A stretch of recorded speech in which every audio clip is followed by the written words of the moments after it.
Okay, so there's a word which is a pejorative that I'm going to start using for people who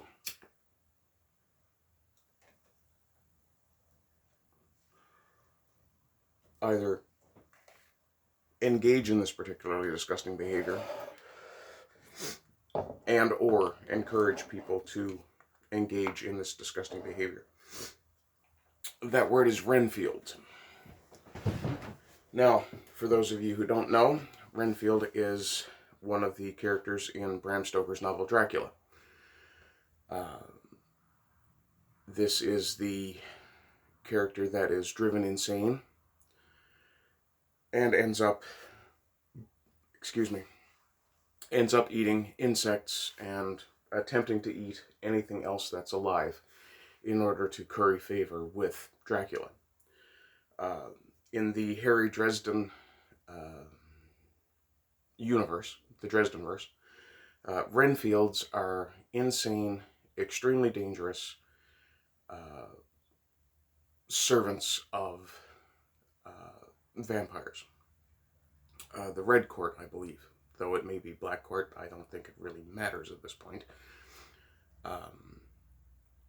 But the overriding or overarching similarity is that they're insane and they will eat bugs. Justin Trudeau is a Renfield, or at least he wants everybody else in this country to be a Renfield. Angelina Jolie, she's a Renfield, and she's Renfielding her children.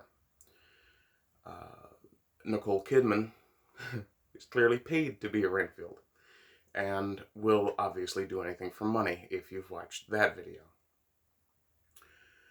I am not a Renfield. If I have ever eaten bugs, it has been by accident. With the possible exception of lobster, I don't think that counts. And don't try to convince me that eating bugs is like eating lobster, because nobody eats the shells on a lobster.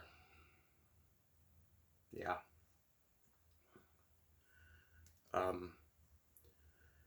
And leaving aside the potential dietary damage, or the potential physiological damage that changing your diet that radically could have on an entire species that doesn't generally eat bugs,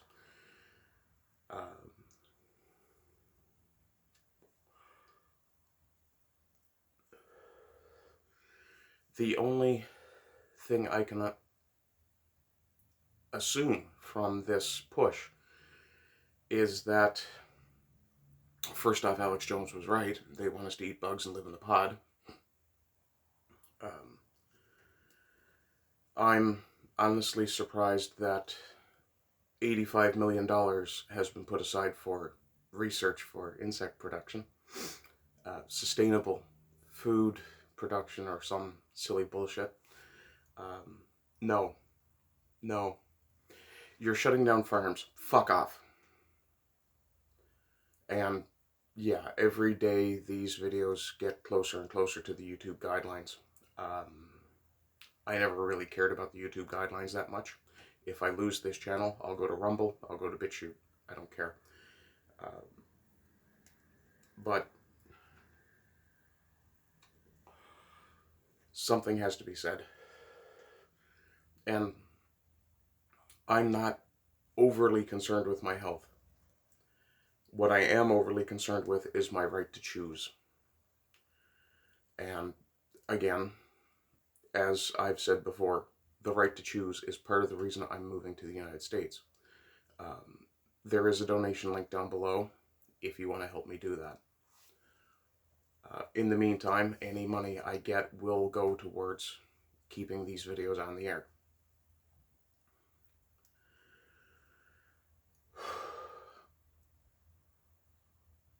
Who looks at the movie Snowpiercer and thinks, yeah, there's a good model for a society?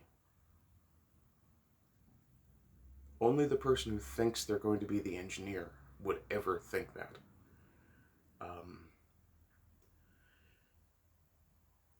The problem is that political outcomes change on a regular basis. And it doesn't matter what political system you're using or you're in. Things change, generally rapidly, occasionally with great upheaval. This push for supposedly sustainable energy, wind and solar, really, those pollute more than gas. All the hypocrisy. Look at Glastonbury. Oh, we have charging stations powered by fucking diesel engines.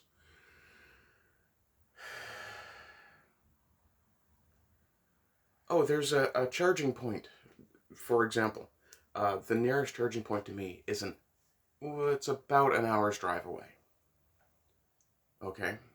So, if I had an electric car, I'd have to get in it, drive 100 kilometers, which takes about an hour.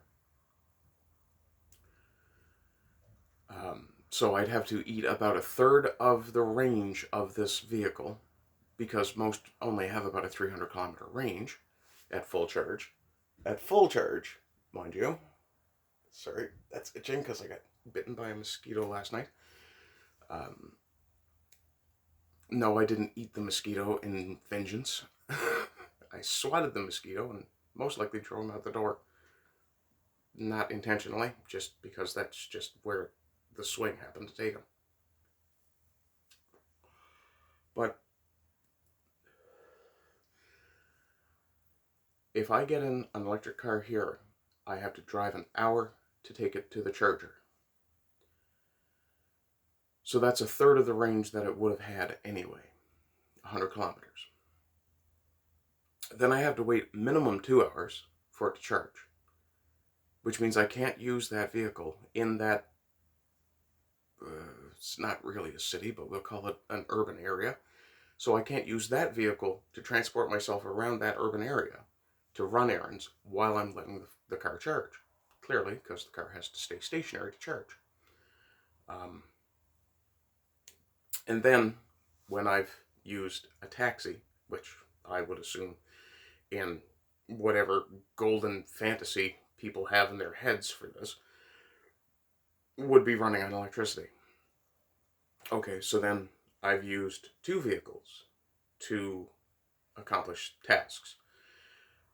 And I don't know if you're aware of this, but it's not exactly like that electricity is renewable. Even if it's hydroelectric engineer, a hydroelectric project that's providing that electricity, there's still an awful lot of travel that electricity has to go through, which means there's, at least on the island that I live on, there's an undersea cable that will eventually have to be fixed. There's loads and loads of copper in those wires that could be used for other things. And if that link isn't working, gigantic diesel generators provide that electricity. Yeah.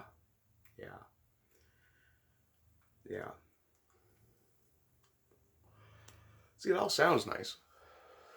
Oh, we're making something that won't pollute. No, you're not. You have to pollute to create that thing. Generally using fossil fuels. Yeah.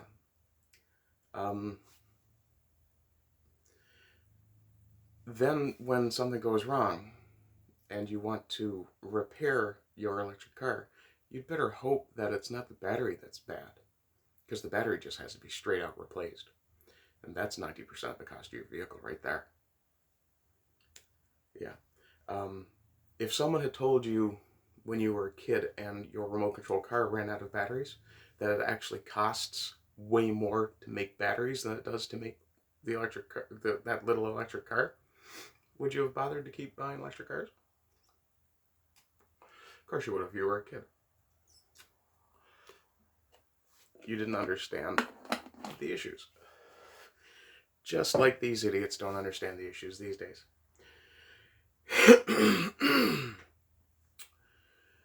China is apparently building a shit ton of nuclear reactors because China doesn't want to burn coal anymore. Now, why doesn't China want to burn coal anymore? Well, because they get most of their coal from Australia. And if there's an international uh, argument, China or Australia can just go, you know what, fuck you, you don't get our coal anymore. We'll ship it to Azerbaijan somewhere. What's China going to do? Invade Australia? They might try it. Yeah. But this whole bug thing, the reason this bothers me more than anything else is that the same people who think an experimental gene therapy, and yeah, you know what I'm talking about, is the same people who think an experimental gene therapy is going to be as trustworthy as tested methodologies that have been working for, I think, upwards of a century at this point. And then turn around and blow billions of dollars trying to convince us, the people who actually understand science, actual science, not this trademarked science thing, they think we're fools. And if they don't think we're fools, they think we're not potent enough to actually prevent these sorts of things.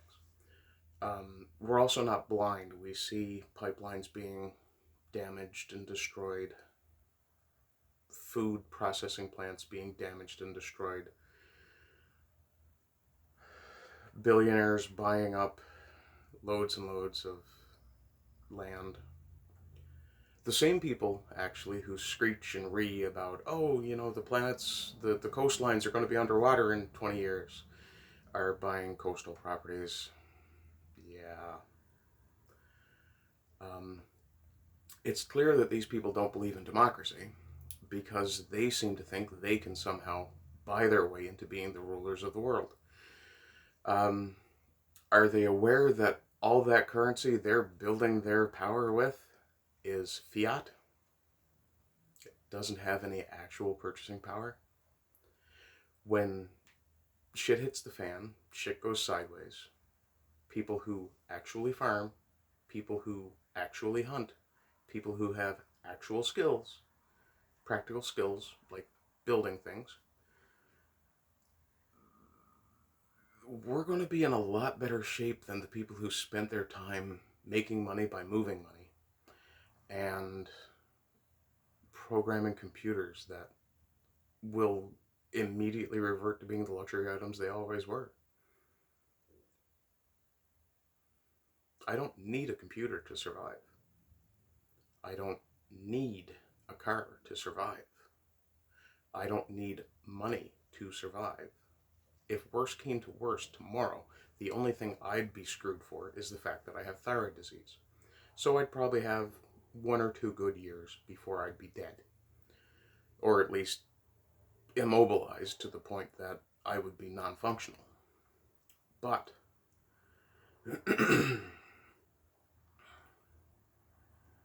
if shit hits the fan, I can walk out the door and keep on walking until I get somewhere warm enough and fertile enough that I can look around and go, I can farm this. I have those skills. I grew up learning those skills.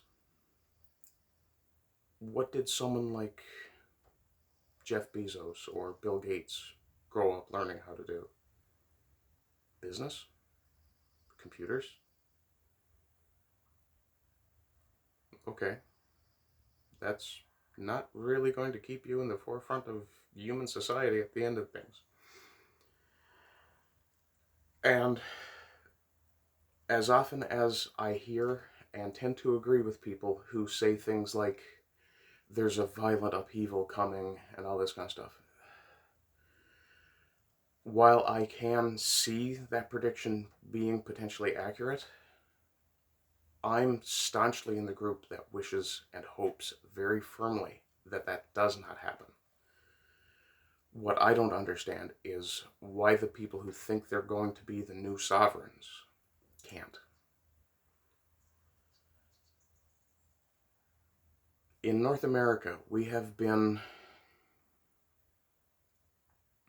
well, in the United States, it's been almost 250 years since they had an aristocrat or a monarch.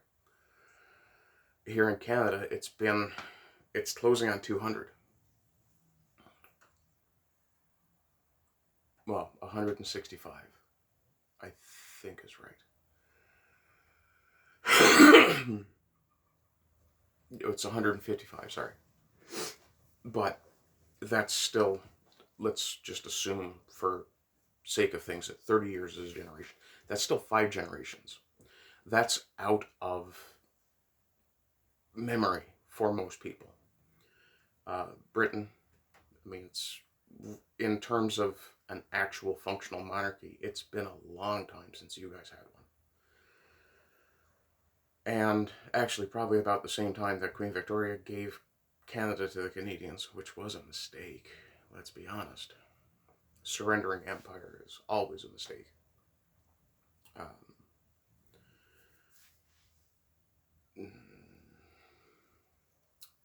But we'll leave that alone, I think. But this idea that those who currently hold power are going to be able to perpetually hold power, you're wrong. You're absolutely wrong. Just the same way that we see people moving in and out of the upper, middle, and lower classes. There's constant migration in and out of those areas. The people at the very, very top in today's society, yeah, they tend to stay out, or they tend to stay where they are. But a significant reason for that is that they work together. Even if they don't necessarily actually align, they're aware enough of their mutual interests to keep themselves in the positions they're in. The problem is, when shit hits the fan and no one is paying attention to them anymore, what are they going to do? Are they going to go town to town, round people up and go, no, you work for me now, here's a gun? The average American certainly would look at them and go, oh, thanks for the gun, bang, fuck off my land. At least that's what I would hope. Not only that, but when you take, say, not necessarily someone like me, but double tap today. Please like, share, subscribe, comment, donate, all that stuff's below.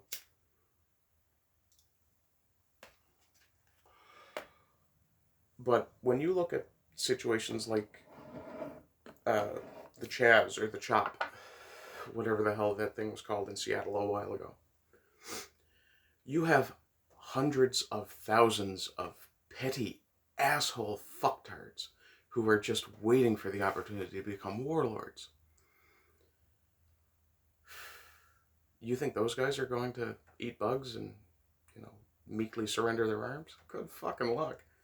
They're already criminals. They don't care. They live outside of polite society.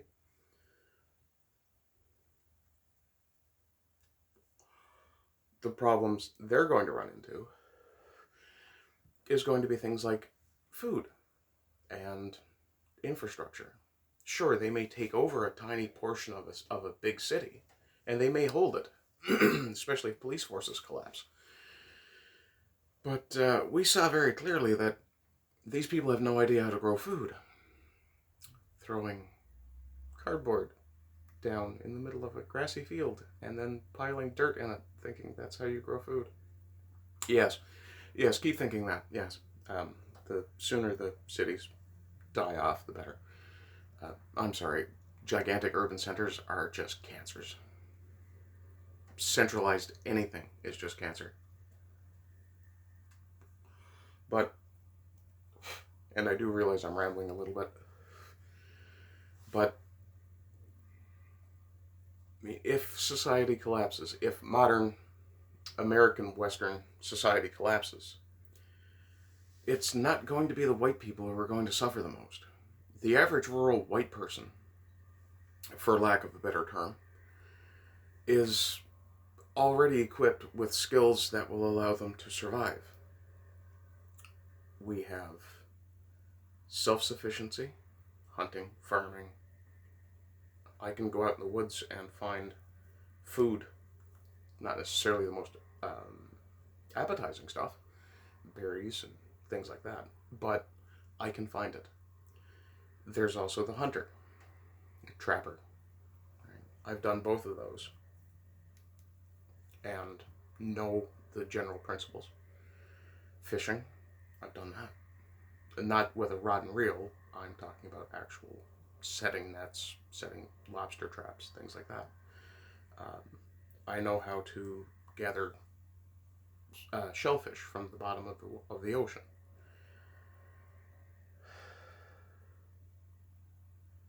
So the average rural person will be fine because we have another skill that people in the city don't. We know how to work together. We know how to assess people. Now, granted,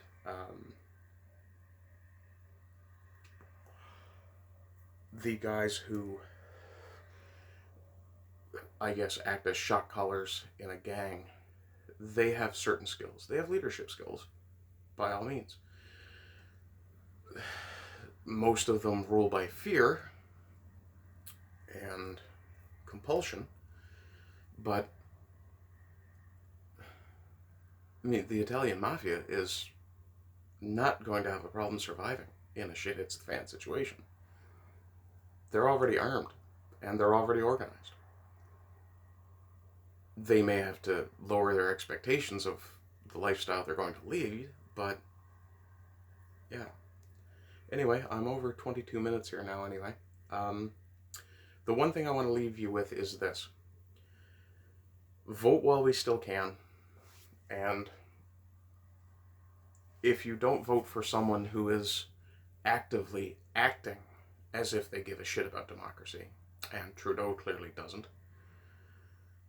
then, you know, we either vote to maintain the system we've got, which, broken as it is the best we've managed to devise as humans at this point. Sorry, Spoon, I'm not sold on monarchy just yet. But until we come to a point where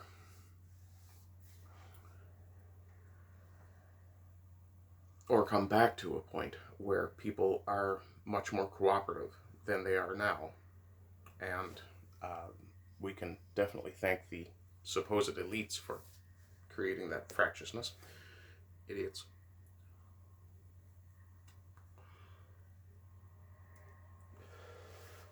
Yeah, I'm not quite done yet. Thanks to the idiots in power since the 90s, race relations are at their worst since that period. So, of course, in a shit hits the fan situation, it's literally going to be black people killing white people defending themselves.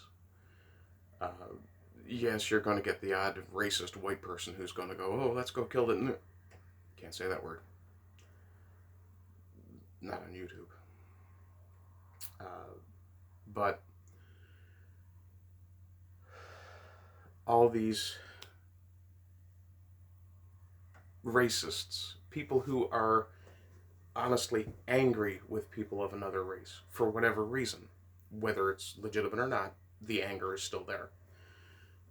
All these people are going to rise up against one another and wipe each other out. So the cities are going to be absolute festering shitholes within probably a few days, if not a few hours, after shit hits the fan. If the American government collapsed tomorrow, the next day Chicago would be a war zone, period.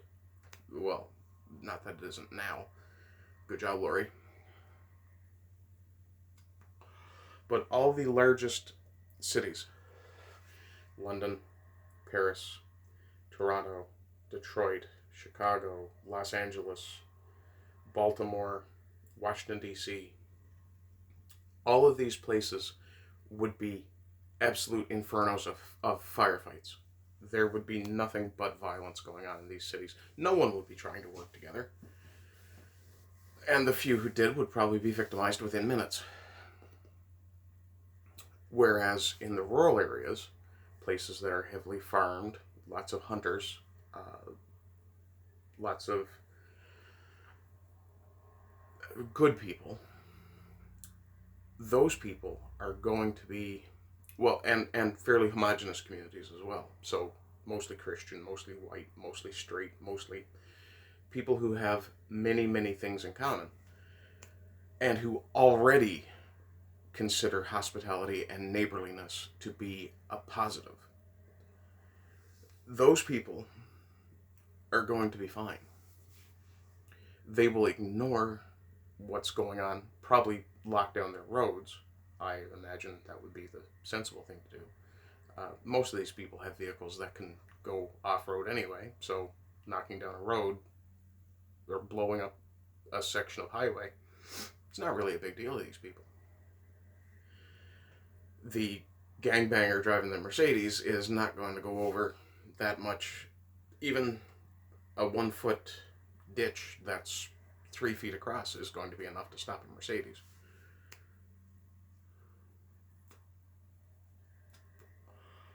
Lowriders are fucked.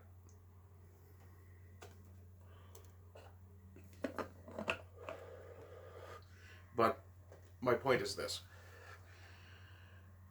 The urban elites, these people who think that they actually hold all the power, Sri Lanka, the Netherlands, Ottawa last year, all of these things should be indications that you don't actually hold the power as much as you think you do.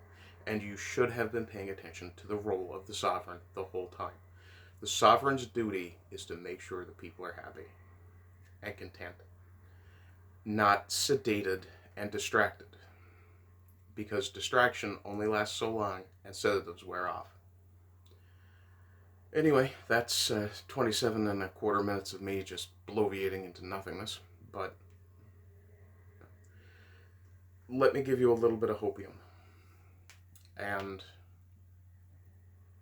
I don't think it's necessarily blue sky to say that we can get out of this if people who want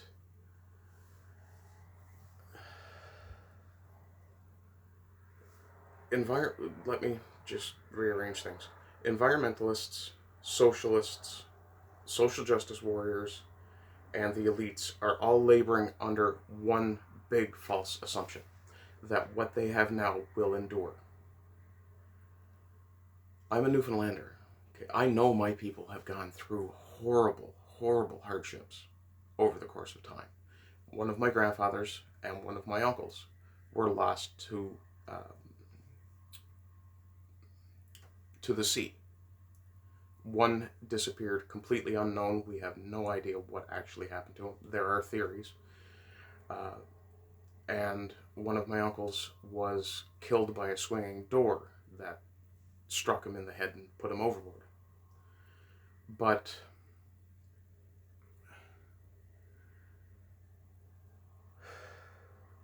the idea that hardship frightens the average person, I live on welfare. If shit hit the fan tomorrow, I'm not missing much. The only thing, if society collapses, the only thing that would really be a danger to me, other than other people, is my own body, my thyroid disease. Well, it is what it is.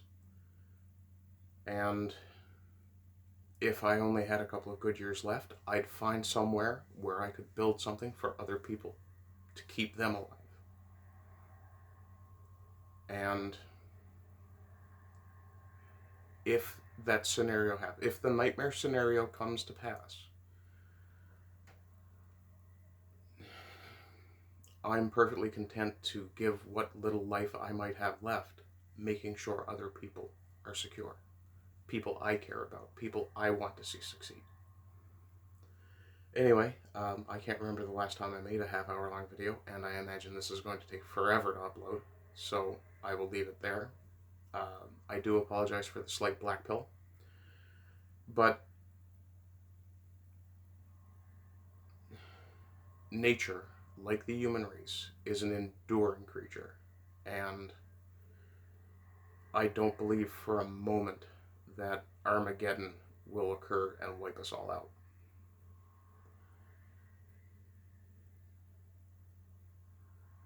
So yeah, that's it for me. I hope you're all doing well. I hope you continue to do well. I really hope I didn't bring your day down too much, but we need to start paying attention to this shit. And we need to get other people paying attention. It can't just be the few voices you hear on YouTube. You have to go and build something. Just as, and I'm actually going to continue a little bit after all, but just as Eric July has just launched the Rippaverse, which is pop cultural pushback, building parallel, he's not trying to break into what he's doing is comic book based. But he's not trying to break into the old industry. He's building something new. In that same way, people in the white positive sphere are attempting to build parallel. They're trying to build not exactly a shadow economy, but an independent economy that doesn't depend. Yeah. Well, family obligation calls. I have to go. In any case,